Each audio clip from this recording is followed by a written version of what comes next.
What is up, everybody?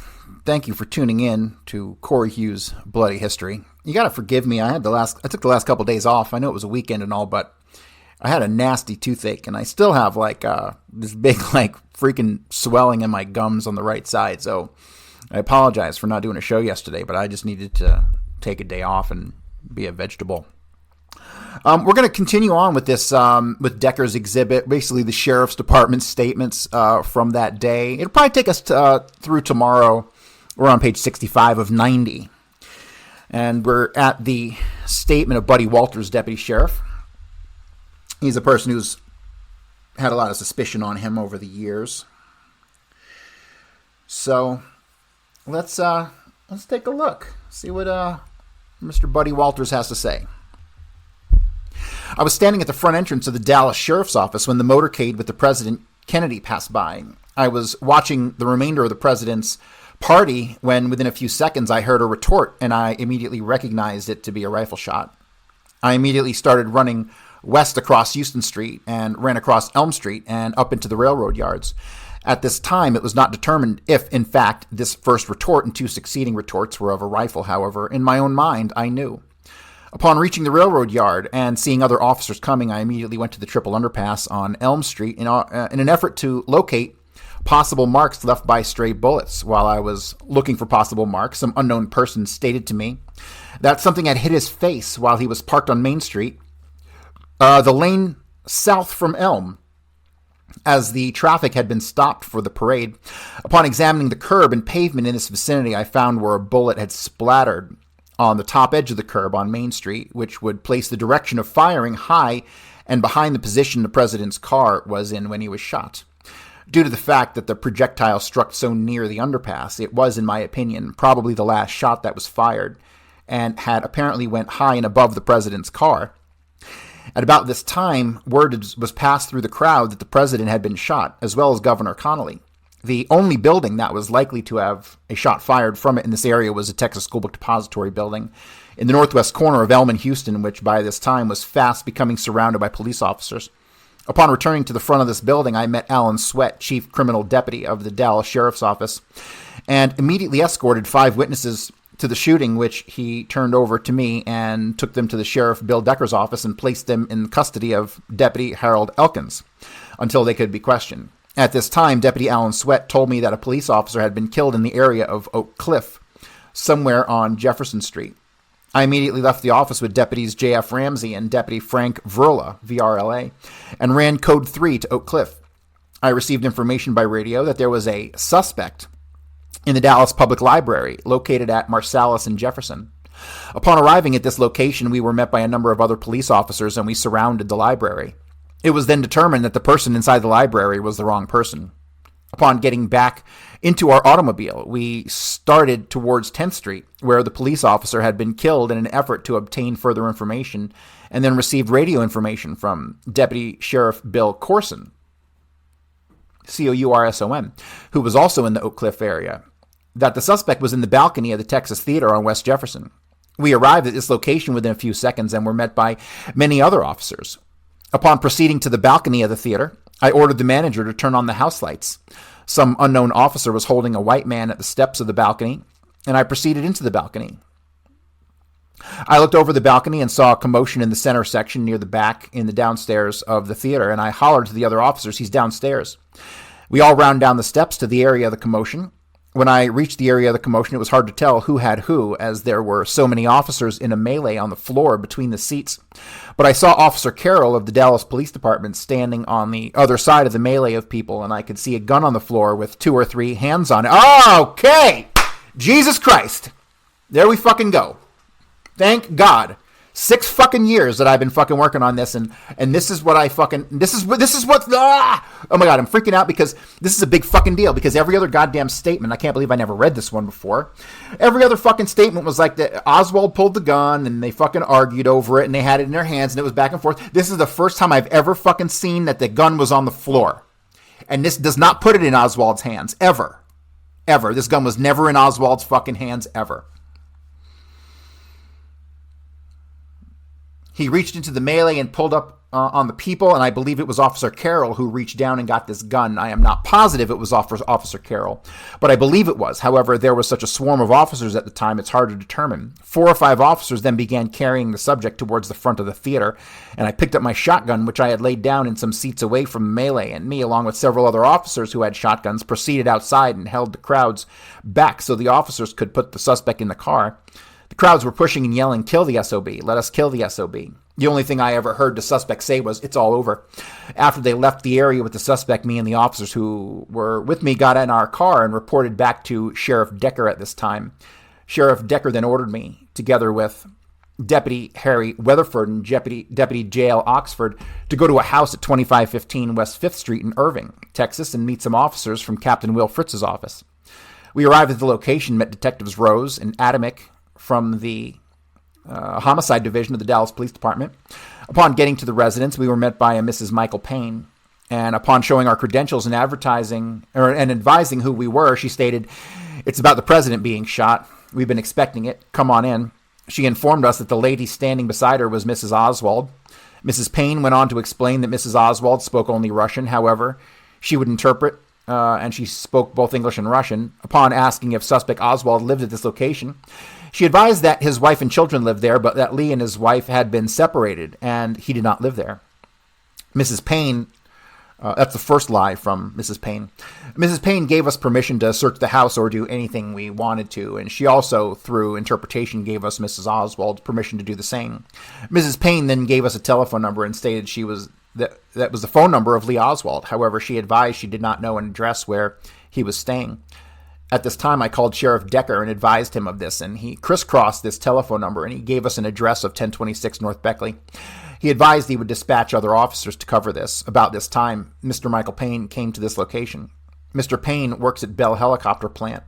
When told of the incident, Mr. Payne did not seem at all surprised and merely stated that he had just taken off and had come home when he had heard that the president had been shot. It was then learned that Mr. Payne had also been separated from Mrs. Payne and that he had been living in Grand Prairie. Mr. Payne gave no explanation for coming to this house in Irving, Texas. Upon searching this house, we found stacks of handbills concerned for Cuba for freedom, advertising seeking publicity and support for Cuba. Also found was a set of metal filing cabinets containing records that appeared to be names and activities of Cuban sympathizers. All this evidence was confiscated and turned over to Captain Fritz of the Dallas Police Department and Secret Service officers at the City Hall. A blanket was found at the location that had a string tied around one end of it and still bore an imprint of the rifle. It was then determined that suspect Lee Oswald had spent the previous night at this house. It was also determined from Mrs. Oswald that the day before a rifle was in this blanket. Further interrogation of Mrs. Payne and Mrs. Oswald was carried on at the office of Captain Will Fritz, Dallas Police Department, at which I was not present. So a very damning statement there, but there's a lot of information that's valid there. So what we got is we have a filing cabinet. Lee Oswald kept the filing cabinet of Cuban dissidents in fucking Ruth Payne's house. No. Ruth Payne is a lying fucking cunt who was working for the CIA and involved in every step of this goddamn assassination. At least in the babysitting of Oswald, the setup of Oswald. There's no doubt she knew who Carrie Thornley was. She's a lying fucking cunt.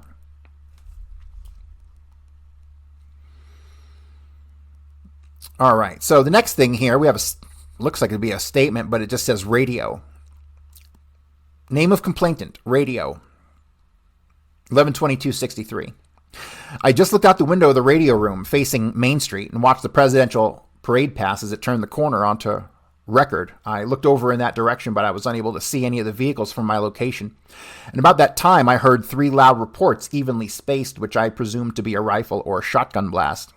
I looked at the time on the radio panel, and it was about 40 seconds after 12:30 p.m. as I was calling Dallas PD on the hotline, and I asked the operator that answered if any had been reported, and she said no. I told her that I heard what I believed to be 3 shots, and she thought I was kidding.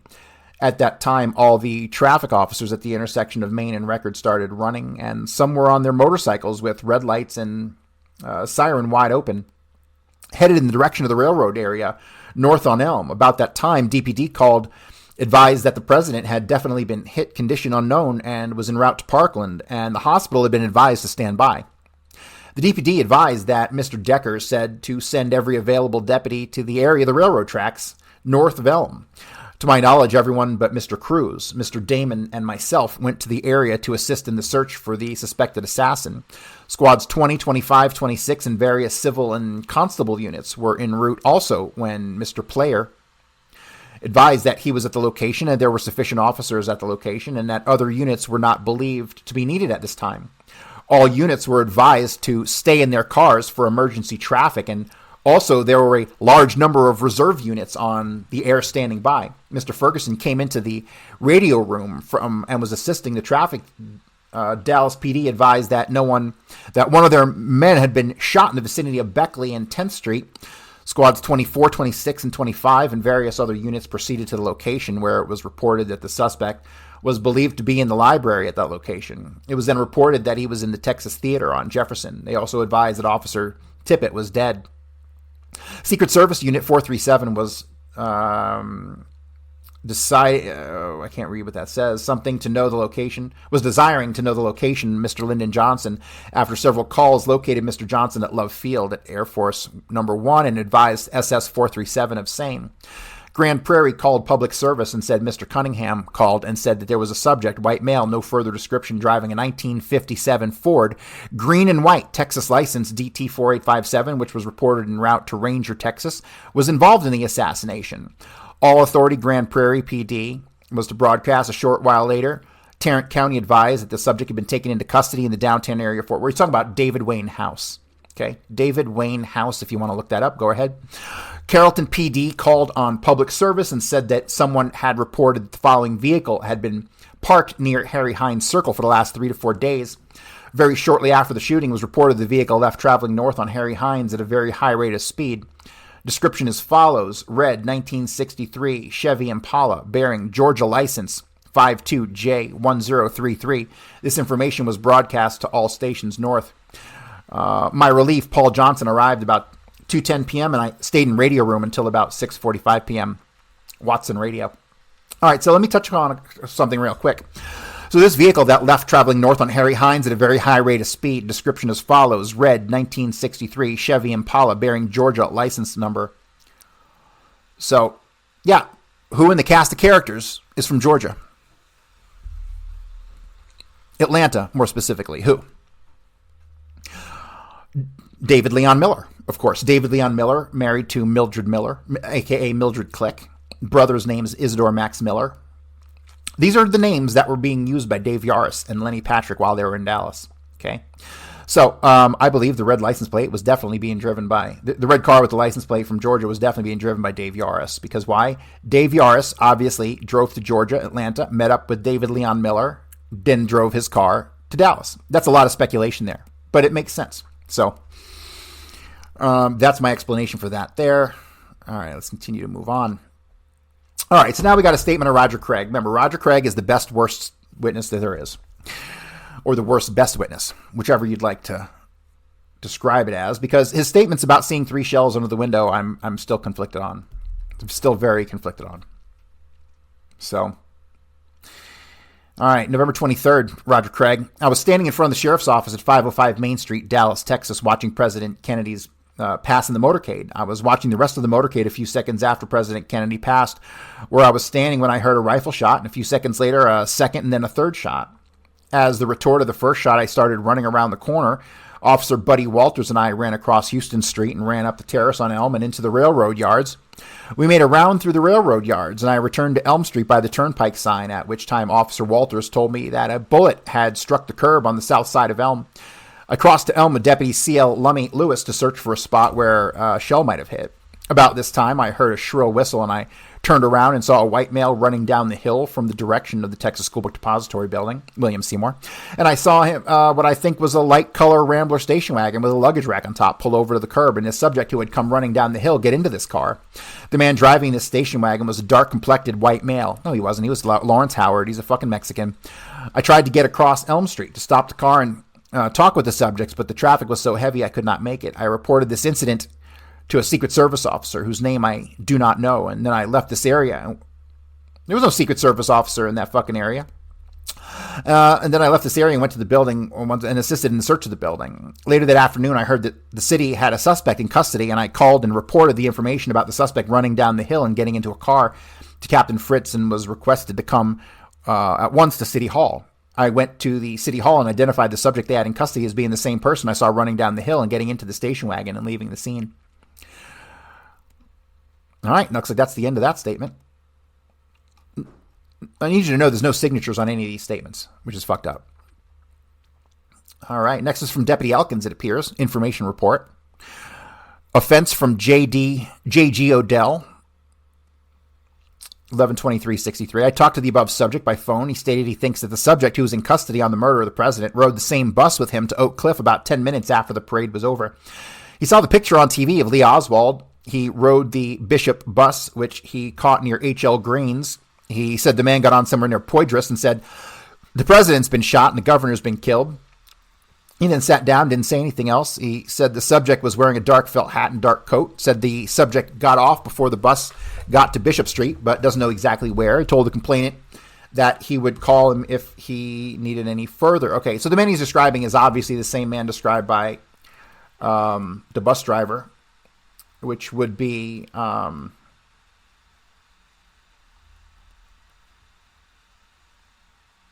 sorry, the fucking guy he's talking about in here was Roy Milton Jones.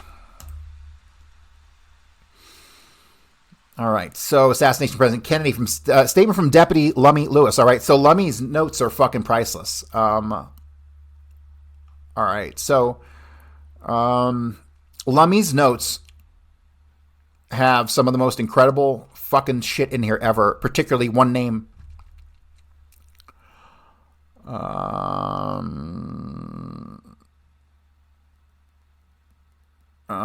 Lonnie Ray Wright, and who else did he get? Lonnie Ray Wright, Jesse William, and Louis Shug, and S.L. Ewing. Those are the four names that jump out at me as having been involved in this in some way. Lonnie Ray Wright says here, a 3-time loser, drunk, put in jail, was on the railroad tracks, right? So Lonnie Ray Wright was arrested on the railroad tracks. I also remember from my early research that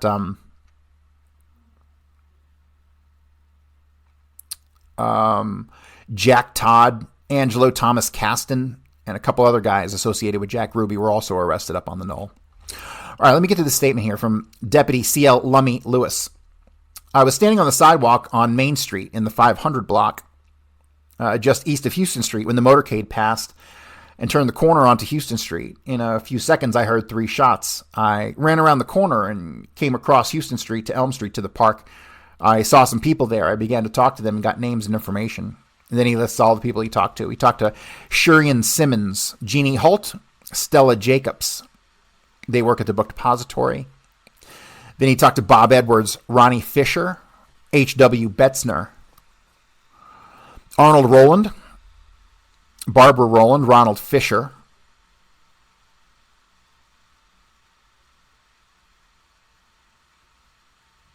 Charles Brem, Marvin Chisholm, James Braden. It says Florin Lawrence, but it's Larry Florer.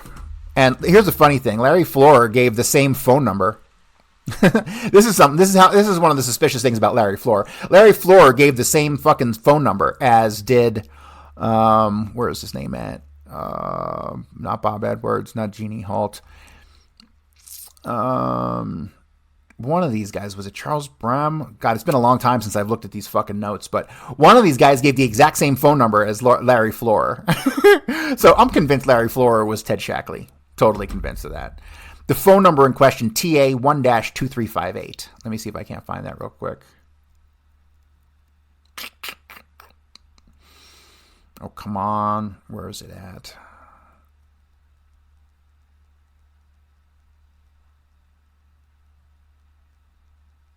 I can't find it, and I don't want to waste your time. So just know that that fucking phone number was given by 2 different people who were not together. Okay. Oh, here we go. Hang on.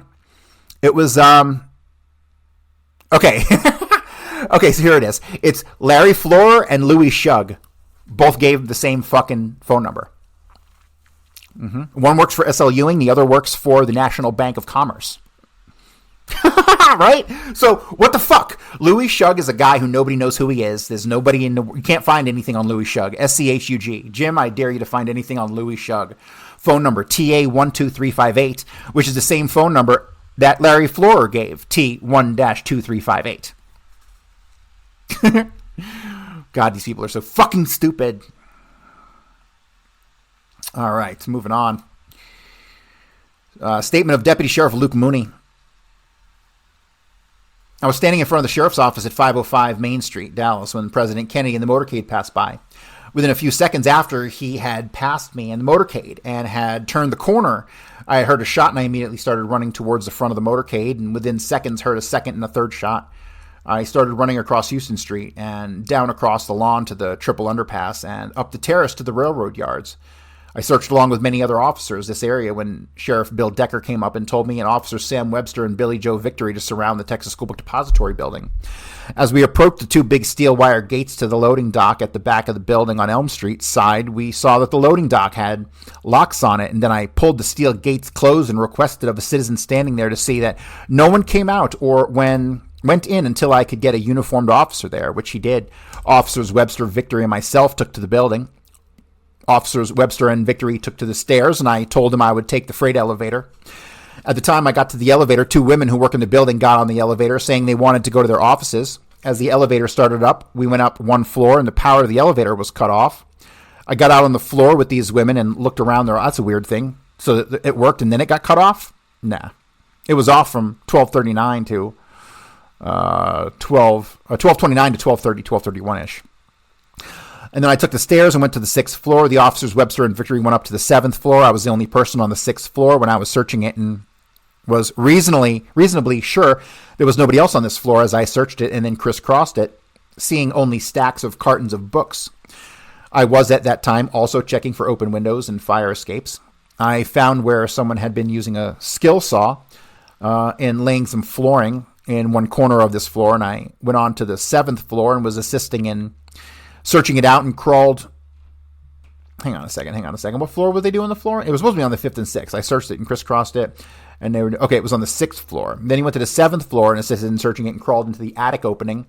Decided it was too dark and came down to order flashlights. I then went back to the 6th floor and went direct to the far corner, then discovered a cubby hole, which had been constructed out of cartons, which protected it from sight, and found where someone had been in the area, perhaps 2 feet, surrounded by cardboard cartons of books. Inside this cubbyhole affair, there were 3 more boxes, so arranged as to provide what appeared to be a rest for a rifle. On one of these cartons was a half-eaten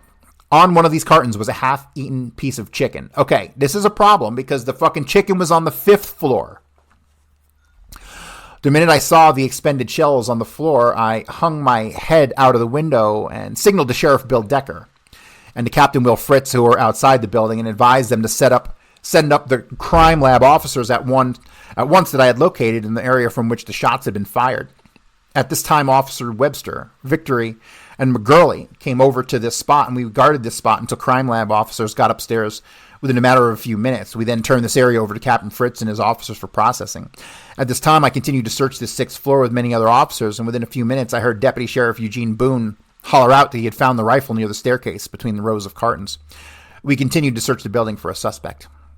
So we got a lot of problems there, particularly the chicken on the 6th floor. His second officer said the chicken was on the 6th floor, but it wasn't, was it? It wasn't. It was on the 5th floor.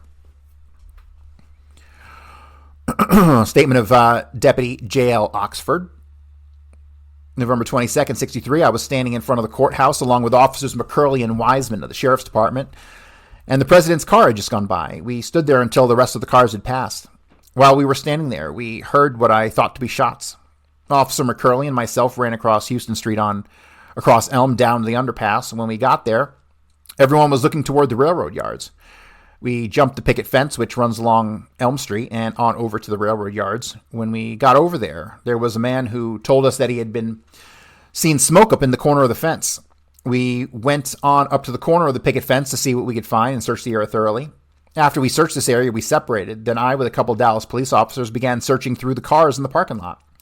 After we got through searching the cars, I stood guard watching the Texas School Book Depository building and came back to the sheriff's office. Sheriff Decker then sent me, along with deputies Buddy Walters, Harry Weatherford, to a location at 2515 West 5th Street in Irving, Texas, to meet Dallas police officers to search a house there and talk to the people within. When we got at this address, Officer Adamick of the DPD and myself went to the back of the house, and Officers Weatherford, Walters, and Detective Rose of the DPD and another DPD officer went to the front door. These officers later let us in the back door. We then talked to Mrs. Oswald, the wife of the suspect, and a Mrs. Ruth Payne, who were in the process of getting them ready to bring to City Hall for statements when Michael Payne, husband of Ruth Payne, came up and we talked to him. We found a blanket in the garage. A blanket looked like a rifle had been wrapped in it. We also found about 7 metal boxes, which contained pamphlets and literature from abroad. Also, there were cameras and film found. All of this was brought to the City Hall along with Mr. and Mrs. Payne and Mrs. Oswald. Children were also brought along. We called Sheriff Decker, and he told us to leave all the evidence at the City Hall and report back to the Sheriff's office. Upon arriving back at the Sheriff's Department, we had assignment of carrying witnesses to their homes who had made statements in the Sheriff's office.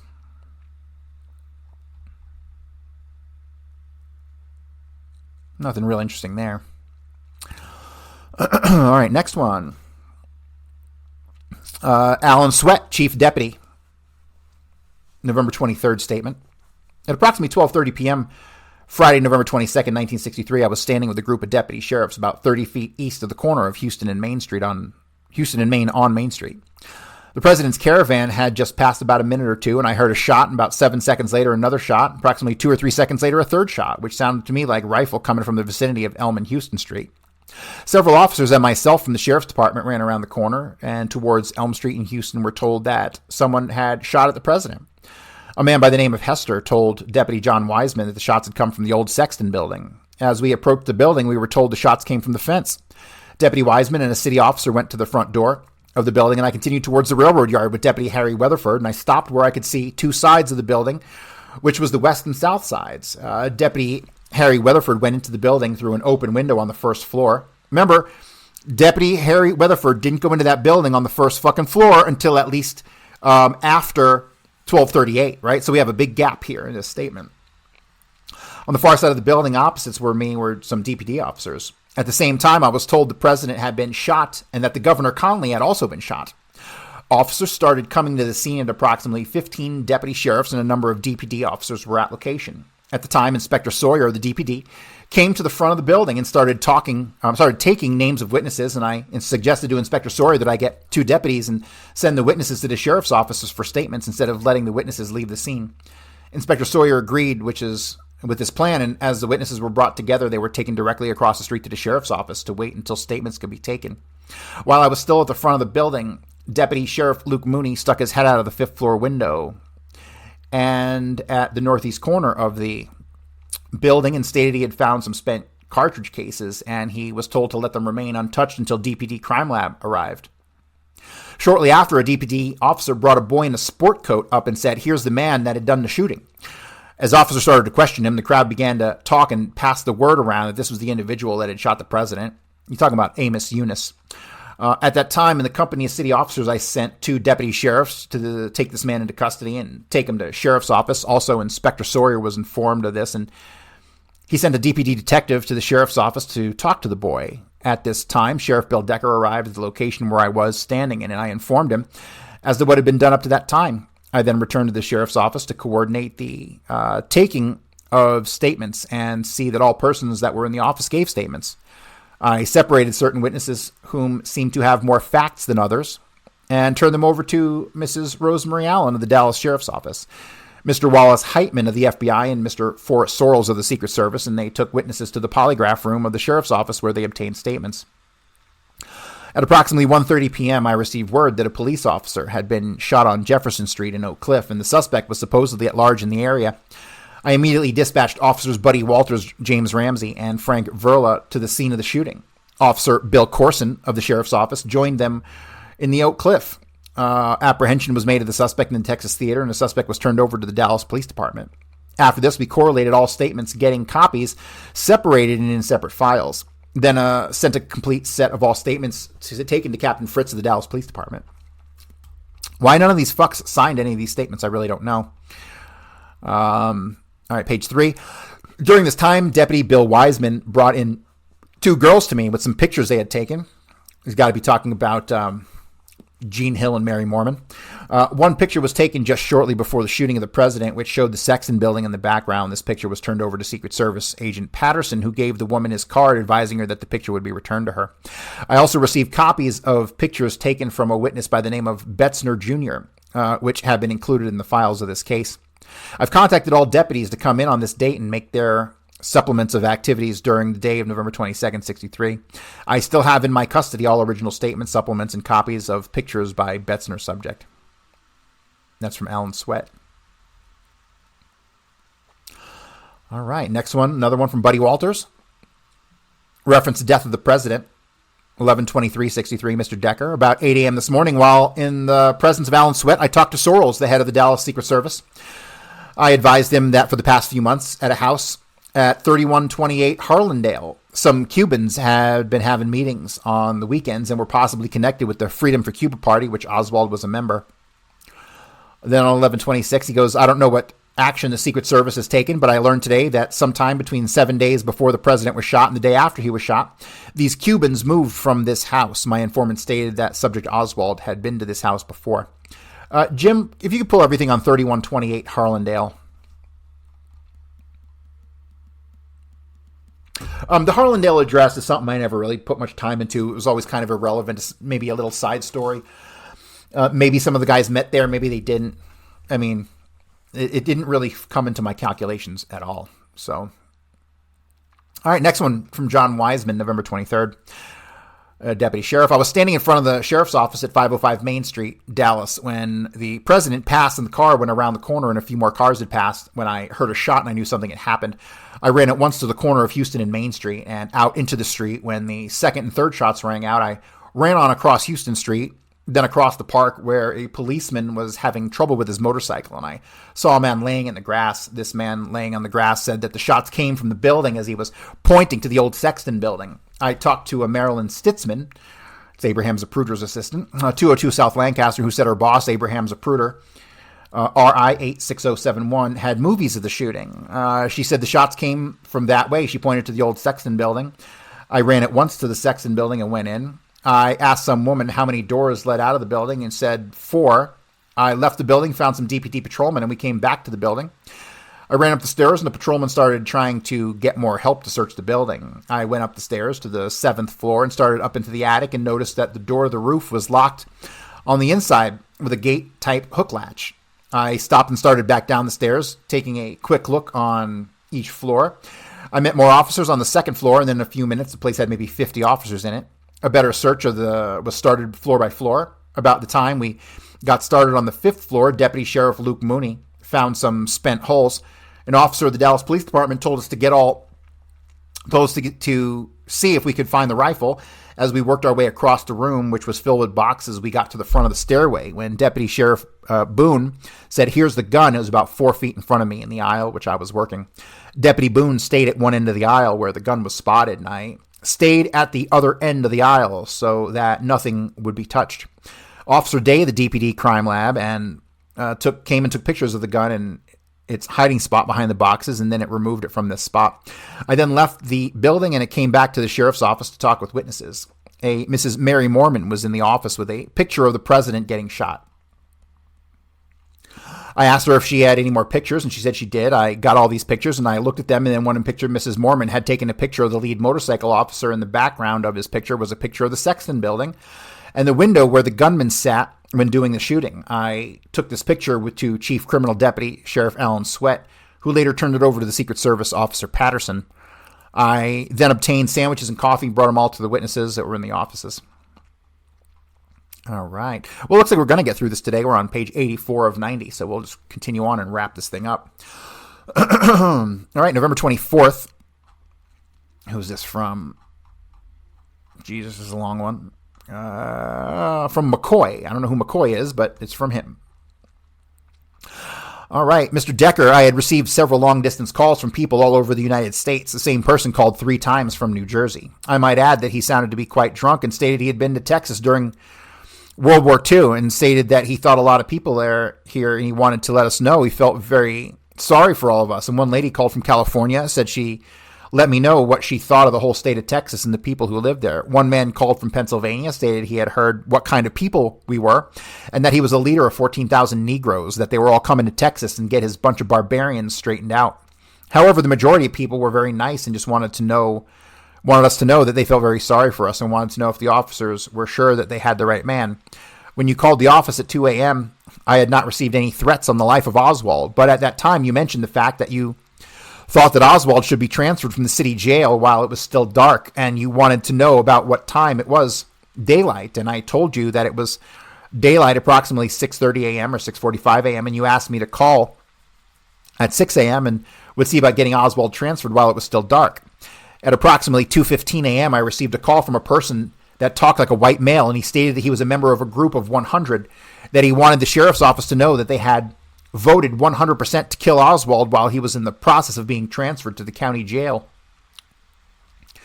and that he wanted this department to have the information so that none of the deputies would get hurt. The voice was deep and coarse and sounded very sincere and talked with ease.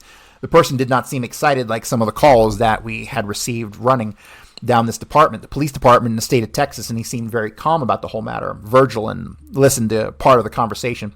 A short while later, Mr. Newsom of the FBI called and wanted to know if we had received any calls on the life of Oswald, and I passed on the above information, and that he asked me to call the police department and give them the same information. I called the city hall and talked to someone in Captain Fritz's office, and I did not get his name. The officer made some slight remark and said that they had not received any such calls as of yet. I received one other call regarding the transfer of Oswald. When I answered the telephone, a male voice asked if this is the sheriff's office, and I said it was. He said just a minute, and then another male stated that Oswald would never make the trip to the county jail. I could not determine whether or not this was the same voice that had called earlier. As you know, when I called you at 6 a.m., you wanted to know, was there at the office, and I told you that Kennedy, Virgil, Watkins, and one other or two others, you asked me to call back and have him call you at home, and then you asked me if I thought that Kennedy could transfer Oswald, that Kennedy and I could transfer Oswald, so they have an officer named Kennedy at the sheriff's office, could transfer Oswald from the city jail without causing much of a scene by handcuffing Oswald to me and by keeping Oswald in the floorboard of the car so that he could not be seen. I told you that we would give it a try, and you advised to hold up until you talked to Fritz. A short time later, an officer called from the police department, I believe, that he was Captain Tolbert, and he wanted to talk to you, and I told him that you could be reached at home, and I gave him your number. A short time later, you called back and told me that you had been unable to reach Fritz, but to hold up and also to hold the late night squads at the office for a while. A short time later, Captain Frazier called from the police department and stated that he had been trying to contact Chief Curry, but could not get an answer on the telephone. And I believe that he stated that he was going to send a squad by the chief's home. I asked Captain Grazier to call you at home and give that information to you. All the late night shifts stayed at the station and was here when you called back at 7:50 a.m. and you stated they would not go for making the transfer at this time from the city jail to the county jail and told us to go home and get some sleep. And that's from McCoy. All right, we got another one from Elkins, dated 11/26, a couple days later to get your story straight, right? On the day of this offense, I was standing in front of the sheriff's office at 505 Main Street, which is a block south and just around the corner from the building from which the shots were fired. Just after a few seconds after the president's car had passed my location, I heard a shot ring out. A couple of seconds elapsed, and then two more shots ring out, and I immediately ran to the area from which it sounded like the shots had been fired. This is an area between the railroads and the Texas School Book Depository, which is east of the railroads. There were several other officers in this area, and we secured it from the public. After searching this area for about 10 minutes and not finding any evidence, I went to a tower that overlooks the railroad yards and also had a vantage point over the area around the school book building. I talked to an employee there, and he gave me the descriptions of two automobiles that he'd seen in the area just a few minutes earlier. When I went back outside, I learned from the other officers that it had been established that the shots were fired from the school book building. I went to the building and found that several officers were inside and others were gathering outside. I then went back to the street and mixed with the other crowds trying to get people who were witnesses to the tragedy. After I brought several people to the office, I went to the TV station WFAA and got two witnesses who had been taken there by some reporter. He's talking about the Newmans. The Newmans went to WFAA. A while later, City of Dallas policemen came to our office with three prisoners who had arrested on the railroad yards, I took these 3 to the city jail and turned them over to Captain Fritz. I then came back to the sheriff's office where I remained the rest of the day talking to witnesses and taking statements.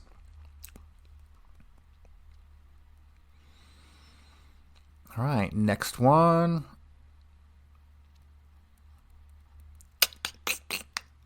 Mabra, M-A-B-R-A, perhaps. All right. I and Officer Orville Smith were standing on the curb in front of the Criminal Courts building, approximately 40 feet east of Houston Street, when the car bearing President Kennedy passed. Approximately 1 minute after the car turned right onto Houston Street, we heard 3 shots. Officer Smith said to me that sounded like a deer rifle. We saw people running toward the parkway and ran in that direction. Officers and people were running to the parkway on north side of Elm. I went to the railroad yards and parking west area of the bookstore and helped search this area. I talked to a city officer who said I was stationed in the railroad yards and had this entire area in view. Nobody came this way. I went to the book building and saw that several sheriff's deputies were going in along with a large number of city officers. I did not go into the building. I took one man to the SO to talk to Officer Lummy Lewis. I did not learn the man's name and do not know what he told Officer Lewis. I did not take any further part in this investigation. That was from Mabra, M-A-B-R-A. All right, we got one from Harold Straley, S-T-R-E-H-L-Y, another name I never heard. Mr. Decker, dates 11/27. On Friday morning, November 22nd, 1963, I was standing in a window of the Identification Bureau of the Dallas County Jail. I observed the president's motorcade pass in front of the Criminal Courts building on Main Street. After the motorcade passed, I stood around the Identification Bureau. I did not see anything, nor did I hear anything. I guess something like 10 minutes later, I left the Criminal Courts building through the driveway and went across the street as far as the parking lot near the railroad tracks looking for Officer Todd. When I failed to find him there, I returned back to the driveway of the Dallas County Jail and then came into the jail. I was later sent back by Chief Holman and made another circle looking for Todd. And when I returned, the chief was standing on the alleyway of the driveway. He then told me that he saw Todd in front of the school book depository building, and I walked over there and told him that the chief wanted him to go back to the jail. When we returned back to the jail, I did not see anything or hear anything. It's from Harold Straley, deputy. All right, and looks like the final statement we got today from J.C. Todd, dated 11/27/63. Mr. Decker, on November 22nd, 63, I had come on duty at 9 a.m. working the information window at the Dallas County Jail. At about 12:15, the window was closed there where I worked, and I walked outside onto Houston Street to view the president's motorcade as it passed. A few seconds after the president's car passed me, I had turned the corner off Houston and Elm Street. I heard what I first thought was a backfire. I heard a total of 3, and after the last 2, I immediately recognized them as being gunfire. I ran across the street and went behind the railroad tracks, and I did not talk to anyone over there, and I helped get them, the crowd back, and then I waited for a while at the front entrance of the school book depository building and then returned to the Dallas County Jail. I did not see anything, but after I did come to the front of the building, I heard a man holler from the next to the top floor saying that he had found 3 holes. I do not know who this man was, but he did have a suit on, and I believe it was brown. So here we go with the more conflicting information. So we got some people saying there were 3 holes, but we don't have a single piece of documentary evidence that there were 3 holes, except for people saying there were. All right? Crime scene reports, crime scene, all the documentation, the transfer reports, the inventory reports, all of them state 2. Is this just poor police work? Good possibility of that. But that's a collection of the Sheriff's Department's statements, and it's some good stuff to preface what we're going to do next. And what we're going to do next is we're going to do the statements of the people inside the book depository. And this is where we get into the minimal statements from guys like Jack Kaysen, right? And then we get into Roy Truly, and we'll find some utter complete contradiction going on within those statements too. So that's going to do it for today, guys. Please tune in to Bloody History World War II. We'll have a new episode out later today. And that's going to do it, guys. Appreciate your time. Thank you.